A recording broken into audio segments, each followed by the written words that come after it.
елді мекенінің әкімі Слампол Зейноллаларыңызды. Бүгінде ауылыңызда қанша халық, қанша тұрғын көгілдір отынмен қамтамасыз етілді? Осы туралы бір ауыз сөз айтып кетсеңіз. Сұрағыңызға рахмет.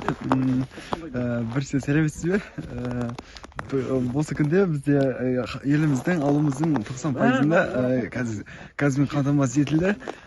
Және де қалған 10%-ы ол елдегі стандартқа сай болмағандықтан бір керексіздіктерге байланысты түрлі хал ахуалдардың жағдайларының нашарлығына байланысты көптеген кемшіліктерге куә болып отырық.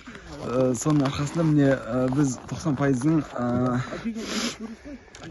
халықтың газбен қамтамасыз етілуіне біз өз септігімізді тигізіп жатырмыз десек болады.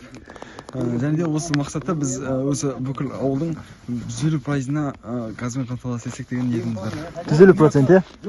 Халықтың толықтай және екінші есере, иә? Сонымен қатар, иә? Тағы да бір осындай бір сұрақ туындап жатыр халық тарапынан. Күнделікті осы газдың қатып қалу себебі не дейді? Біз газсыз жылусыз қалып қойып отырмыз. Газдың қатып қалу үшін